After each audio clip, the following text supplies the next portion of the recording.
We're going to begin the services for Mrs. Joan Haase. I would ask any of you who have a cellular device to please turn it to the off position.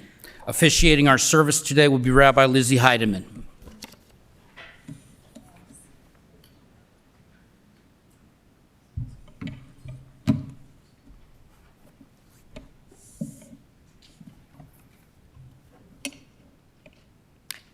Thank you, everyone, for being here. I was just checking in with the family and realizing that it was just under a year ago that we were here for Joel's mom as well. And for those of you who are seeing again in this context, thank you so much for supporting this family. I'm going to start with Proverbs, Ecclesiastes. L'chol zman ve'et l'chol chafetz tachat hashamayim, et leledet ve'et lamut, et leta'at ve'et la'akor natua, et la'rog ve'et lirpo, et lifrot ve'et livnot, et livkot ve'et litzchok. A season is set for everything, a time for every experience under heaven, a time for dancing, and a time for wailing, a time for birthing, and a time for dying, a time for speaking, and a time for being quiet, a time for seeking, and a time for losing.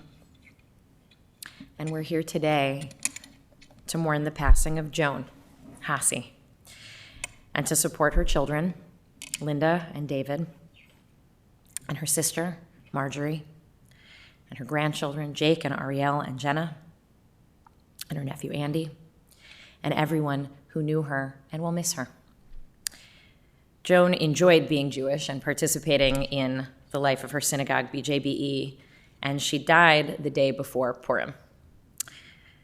There's a recurring theme in the story of Purim that I think can help us understand Joan's life and the legacy she passed on to her children and grandchildren. And the theme is the words, v'nahafochu, and things didn't go as expected. Things turned around. And in many ways, Joan's life can be seen through that lens, especially for someone who lived a relatively simple and unflashy life, and in many ways a painful life. Her life can be seen as having an almost heroic arc. So Joan, born Joan Kelman, was the second daughter born to immigrant parents here in Chicago.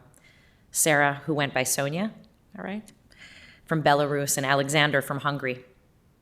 She was the second daughter, but she would become the oldest sibling in a tragedy that defined her childhood. V'nahafochu, things did not go as planned, not for her and not for her family. She had an older sister named Marcia, who was the apple of her parents' eye. She had cerebral palsy and required a lot of care, and there was not a lot of support for that. And so by the time Joan was 4 or 5 years old and she wasn't talking, her parents, Sonia and Alexander, were under a lot of pressure to put Marcia in a home so she could get full-time care and so they could be more attentive to Joan. They didn't want to, but eventually they did put her in a home for full-time care, and she died there only a few months later. And the cause of death was pneumonia or an infection, except Sonia believed that it was really from a broken heart because they put her there. And Sonia never really forgave Joan for being the reason that they sent Marcia away. At least that's how it felt. V'nahafochu. Things did not go as expected. And if the idea in sending Marcia to a home was getting her full-time care to be able to pay better attention to their child, Joan, precisely the opposite happened. Things turned on their heads. Joan was largely ignored in childhood, her own mother distant and cold. And Joan wanted to be a better mother one day than her own mother was able to be. And this, too, becomes a running theme. Joan got her opportunity to do that at a young age, marrying Bill Haase at the tender young age of almost 21. They met in college at the Navy Pier campus of the University of Illinois. Bill adored her. They had their ups and downs over 53 years of marriage, as marriages do. But after a childhood in which she struggled to be seen and feel valued. It was buoying to have a spouse who loved her immensely and showed it intensely. And she truly believed in him as well, which he desperately needed. One of Bill's prized possessions was an expensive accounting reference book that she bought him, inscribed to "My favorite CPA." And he would tearfully point out that she had inscribed it before they found out whether or not he'd passed the CPA exam on the first go-round, which few people did. Joan studied education in college. She worked really hard to get straight A's. She student taught and then taught for a year after college. But after getting married, they began their family, and Joan had Linda about 2 weeks after turning 22, and David when she was only 24. And at that point, her teaching career that she had spent college preparing and working so hard toward was over. V'nafochu. And Joan was a young mother, but she was a better mother than her own mother was able to be. She was kind, she was supportive, she was a good mom by all objective means. If her own mother was emotionally absent, she was more there for her children. She struggled, especially as she got older, with myriad health challenges that made it hard for her to show up, rendering her sometimes even a little bit helpless. But even in her health challenges, she always managed to be kind, to be generous to family and friends. For a friend going through chemotherapy, everyone wrote to ask, "What can I do to help?" Joan was the one who this friend called to actually give her rides to the infusion clinic. Joan had things that she loved: opera, classical music, the Grant Park Symphony Orchestra, and she shared these loves with Bill and her children. She was understandably thrilled to learn that Linda's soon-to-be husband, Joel, played in the Grant Park Symphony Orchestra. She loved science, news about science, especially space travel.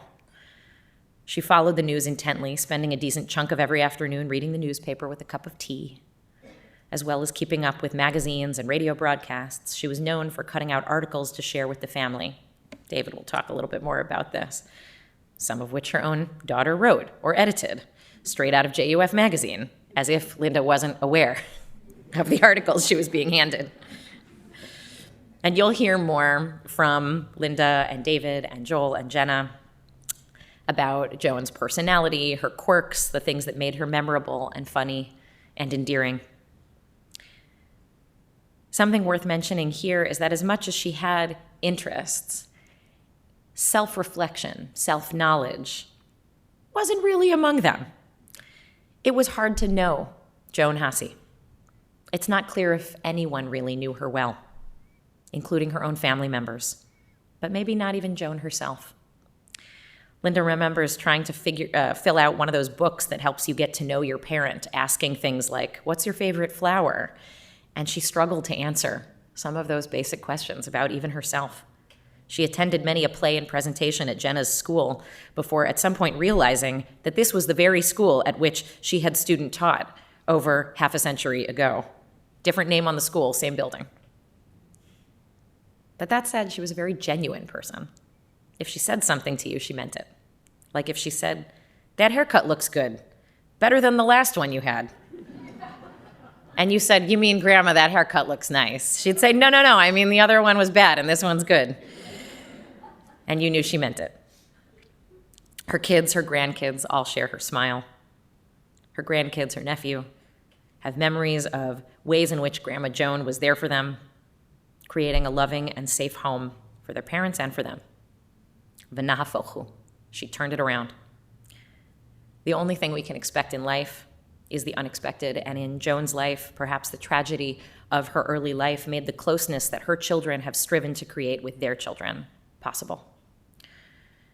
Things can, in fact, get better from generation to generation. Her decision to be a better mother than her own mother could be inspired her own children to do the same, and they did. May Joan's memory be a blessing. Linda, come on up.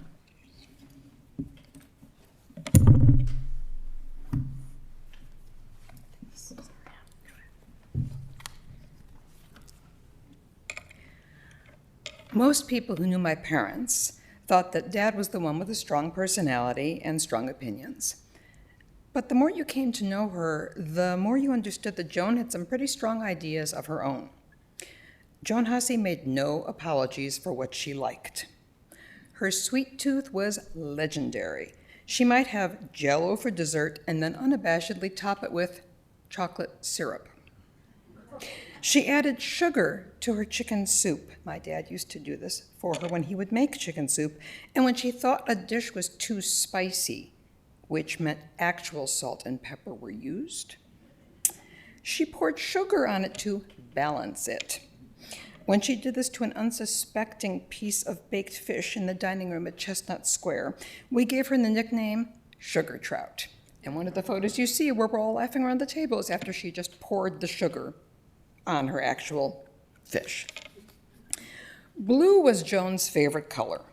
The brighter, the better, for everything from her carpet to her culottes, yes, culottes. She wore her hair in one style for her entire life, and another word about the blue flowers here. She would love those. When David and I were growing up, Mom joined a neighborhood craft group. At first, the women did group projects, but then each of them just brought whatever they were working on, scrapbooking, knitting, needlepoint, and socialized while they worked. Joan made no pretense of having any projects or anything to do but to socialize. She and my dad loved tchotchkes and had a weird mix of expensive porcelain, cheap figurines, and everything in between. I'm talking a lalique vase next to a dime store figure of a cat. David and I joked that she preferred these to real pets because they were less messy. She similarly had little statues all over her yard. I thought they were tacky. Her grandkids thought they were hilarious. She did not care what any of us thought. She liked them. When she and my dad heard Pavarotti in performance, my dad was rapturous. Mom was more circumspect. She thought he was good, but she thought Domingo was better. She was impervious to popular opinion. Joan believed in the importance of intellectual curiosity and lifelong learning. She was a big fan of educational programming on public television. Joan loved classical music, opera, plays, and musicals, and she was definitely one of those people who would come early to hear, or stay late, to hear the talk by the conductor or the playwright. She followed the news intently, as Rabbi said, spending a chunk of every afternoon with a cup of tea and with all these newspapers, and then watching the 5:30 news with Walter Cronkite. Joan subscribed to newspapers, magazines, Jewish publications, and a number of health newsletters, and she was legendary for bringing a pile of news clippings with her when she came to visit. She called these her interesting articles. In a moment of weakness, one year, we bought her a photocopier for her birthday. And then the floodgates really opened. It was always a game to guess who she saved which article for, but you could be sure there would always be something science-related. She was fascinated by the space program and medicine, and she said that if she had stronger science and math chops, she would really have loved to have worked in healthcare. Mom also really enjoyed her searchers group and Jewish studies classes at BJBE, in which she participated for many years. She took copious notes, which, yes, would find their way into the piles of interesting articles. Mom felt it was your responsibility to care about your community and your country and the people in it. She was a lifelong Democrat, pro-choice, and an early adapter to promoting marriage equality. In the early months of the pandemic, her independent living facility was concerned about the safety of voting in the primary and wanted residents to stay home. She wouldn't hear of it. In addition to giving Jewishly and to the arts, she gave money to organizations supporting veterans and people with disabilities, and often to promote animal welfare. And she was honest to a fault. There were a lot of things Joan didn't do well, to the point where she was sometimes the butt of jokes among her family and friends. She loved gadgets, but had a lot of trouble working them. She was a hapless cook who did not like entertaining. But there was one thing in her life that Joan believed was critical to get right, and she did. She made damn sure that her kids and grandkids knew she was proud of them, and more importantly, that she loved us. And that's remarkable, because as Rabbi alluded to, that is something she did not herself have growing up. She broke a very, very difficult generational cycle. And in the end, It was the only thing that mattered. In the end, her legacy is love.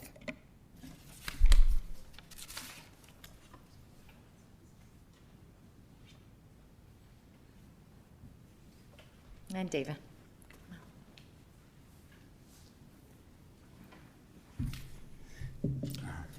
Thank you all for being here. By the way, this really is water.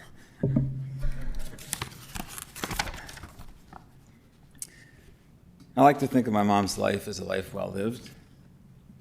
After a difficult childhood that you've heard about, she met my dad in college and got married at what I have to call a crazy early age. Because I got a big exclamation point on how early it was, because I've always thought of my mom as being married at 21, which still seemed like madness to me.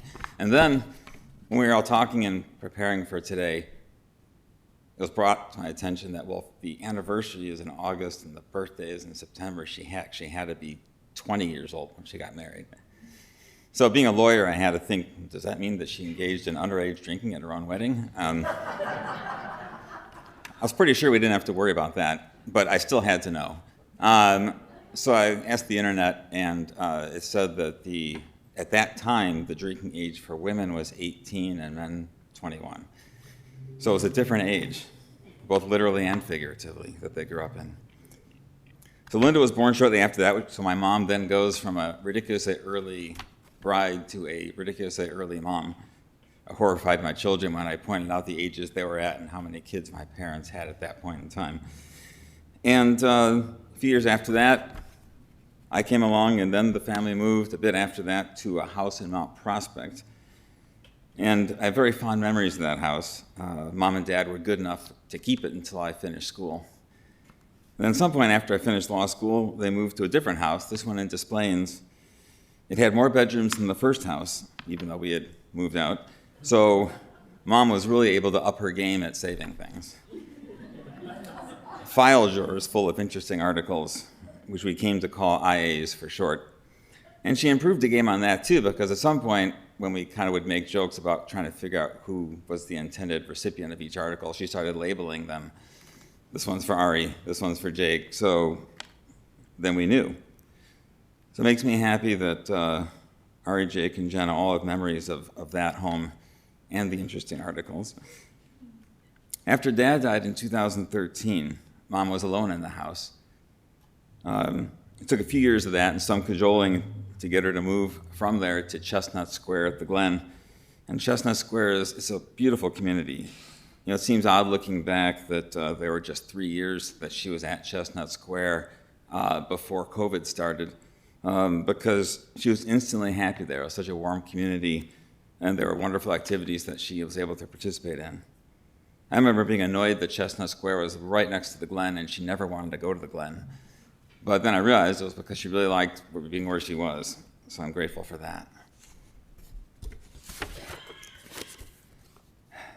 Mom's life was well lived because she was able to lead it, in the way she wanted to. There were bumps in the road for sure, but her life was well lived because of her kindness.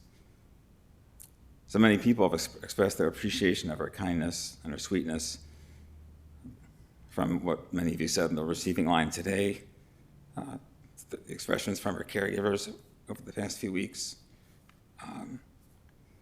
So her grandchildren, her children, her family, they all remember her that way, and that means a lot to me. And I'd like to end the story there, but unfortunately, the story had a difficult last chapter.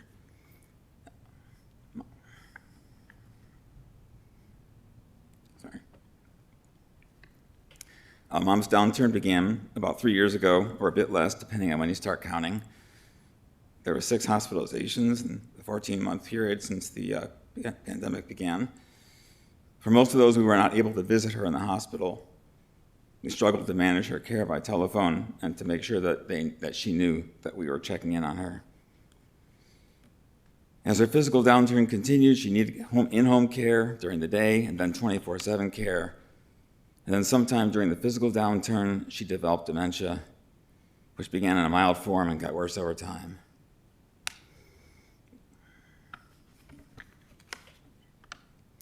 It was candidly an awful thing to watch.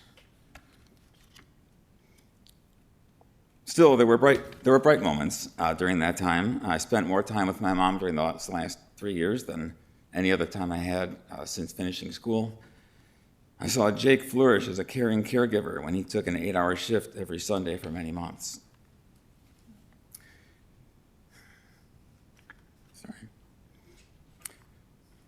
One of the bright moments was when I gave in to the temptation to try this bizarre treat she loved. She kept resisting eating lactose-free food despite the fact that she was lactose intolerant. Finally, she gave in to that because we kind of forced the lactose-free ice cream into the freezer. So a scoop of lactose-free ice cream in a dish with Diet Coke poured on top of it. So if you develop a mental picture of what that would taste like, unfortunately, that's exactly what it tastes like.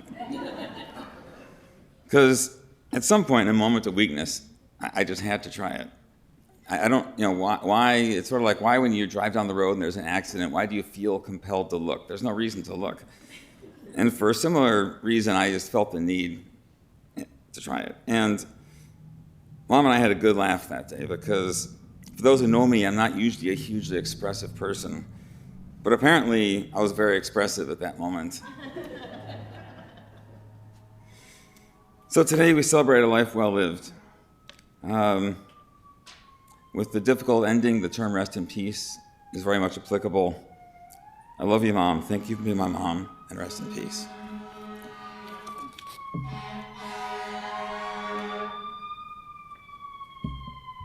Beautiful. Thank you, David. Want to come up, Joel? Yeah.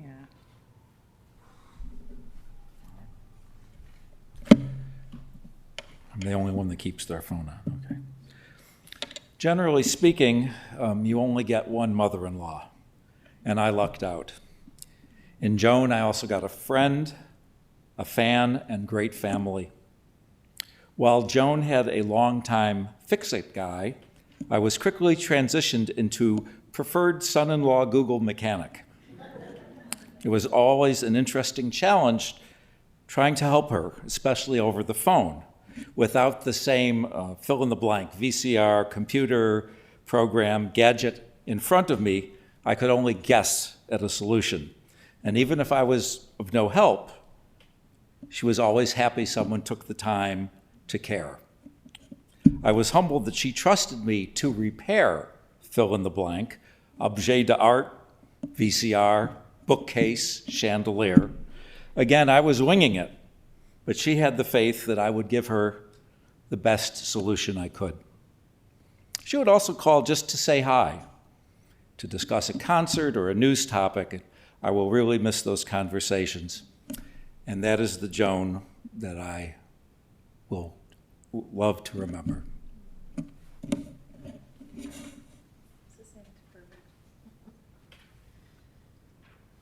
right, and Jenna.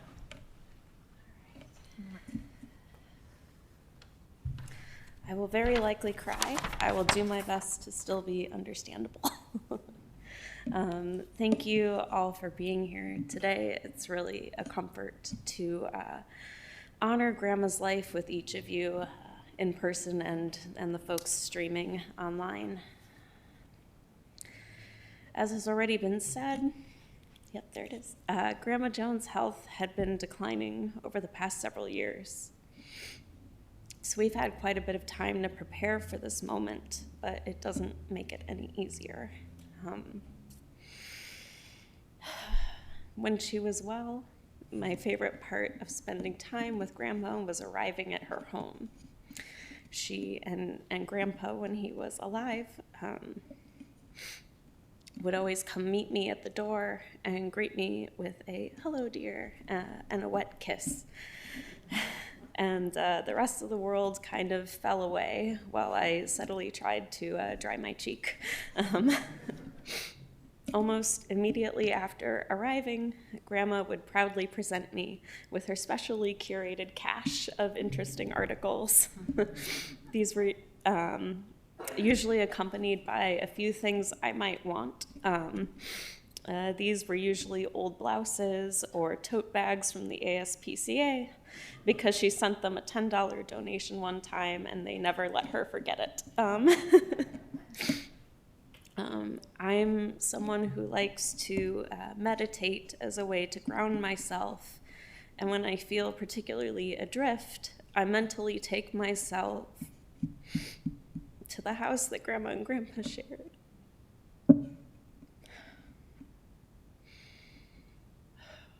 To the house that Grandma and Grandpa shared at Meyer Court in Des Plaines. The one that kind of looked like a loaf of banana bread. If you know, you know. When I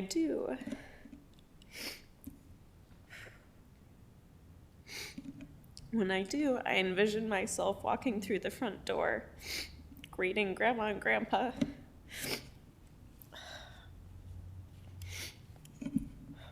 and walking through the house. I take time to mentally look at each tchotchke and book. I go through each room, and I end my walk in the kitchen, where I imagine Grandma and Grandpa playing cards, like they did every evening before bed, and on the occasion when their grandkids would come visit. In my mind, I sit down with them and I pick up my hand and start to play. I always feel better when this mental visit is done. All that is to say, I love you, Grandma, and I miss you dearly. Thank you for always being a safe space for me.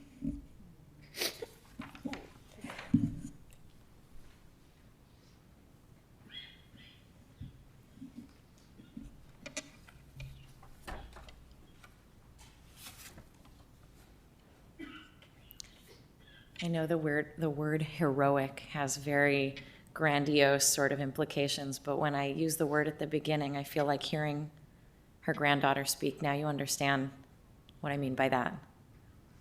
I'll ask you to turn to the inside of your pamphlet, and we'll read the 23rd Psalm together.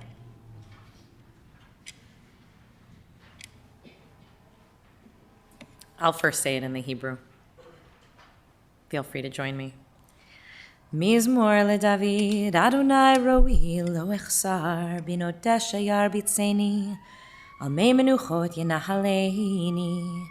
נפשי ישובב ננחני במגלי צדק למען שמו, גם כי אלך בגיא צל מוות לא אירא רע, כי אתה עמדי.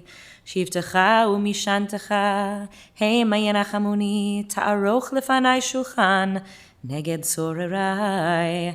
דישנת בשמן ראשי, כוסי רוויה, אך טוב וחסד ירדפוני כל ימי חיי, ושבתי בבית אדוני לאורך ימים. Together. The Lord is my shepherd, I shall not want. He maketh me to lie down in green pastures. He leadeth me beside the still waters. He restoreth my soul. He guideth me in straight paths for his name's sake. Yea, though I walk through the valley of the shadow of death, I will fear no evil, for thou art with me. Thy rod and thy staff, they comfort me. Thou preparest a table before me in the presence of mine enemies. Thou hast anointed my head with oil. My cup runneth over. Surely goodness and mercy shall follow me all the days of my life, and I shall dwell in the house of the Lord forever.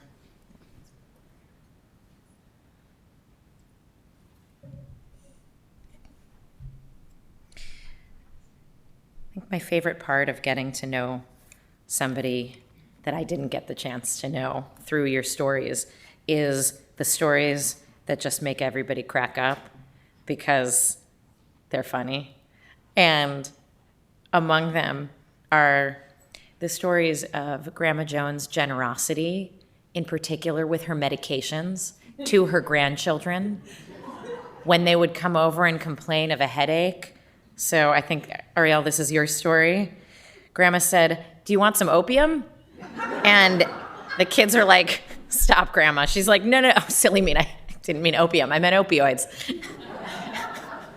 Or the time she offered Jenna a Vicodin because her knee hurt.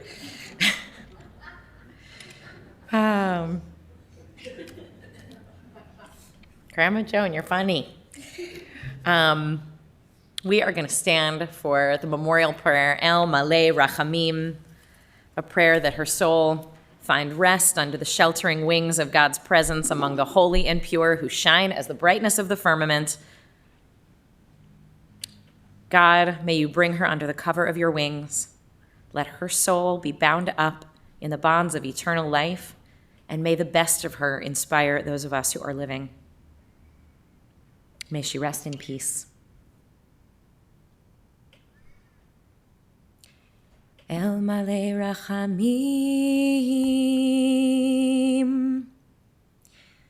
Shochen Bameromim,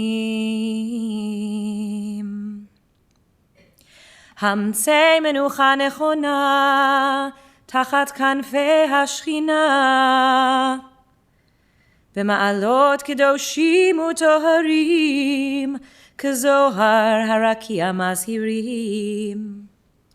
Et nishmat Yocheved bat Sara shehalach le'olama began Eden tihyeh menuchata anabal harachamim hastireha b'seter kenafecha le'olamim Utzror b'tzror ha'chaim et nishmata Adonai hu nachalata v'tanuach b'shalom al mishkava v'nomar, and we say together, Amen. We'll stay standing.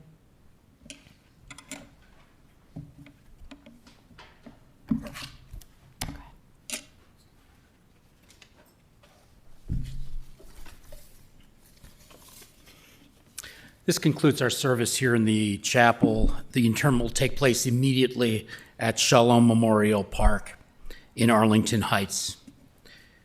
Following the interment, the family will be sitting Shiva. The information is located on your folders for those of you online. You'll see it on our website. Shiva will take place at the Joel and Linda Haase residence, 7938 Lowell Avenue in Skokie, following the interment until 9 p.m., and Thursday from 6 to 9 p.m. Also at David and Dr. Sharon Haase residence, 127C Oak Street in Chicago. That'll be Saturday from 6 p.m. until 9 p.m. For those who wish to make memorial contributions, the family has requested that memorial contributions be made payable to the Jewish United Fund. That address is 30 South Wells Street. For those of you who are going to be going in procession with us to the cemetery, please make sure you obtain an orange funeral safety sticker. The sticker should be placed in the front passenger side of your windshield. We would also ask that you have your bright headlights and hazard lights on during the procession. For an additional measure of safety, our staff will be placing magnetic flags on the top of many of the vehicles throughout the procession. As we drive in procession today, please drive as closely as safety permits to the vehicle in front of you. This is especially important as we proceed through the intersections. We want to avoid any large gaps or spaces as we proceed. The following individuals who I'm going to invite up at this time have been asked to serve as pallbearers: Jenna Cohen, Jay Haase, Ariel Haase, Joel Cohen, Sharon Perlman, and Scott Andrew Schamberg. At this time, I'd ask everyone to stay risen as we escort the deceased, the family, and the clergy from the chapel.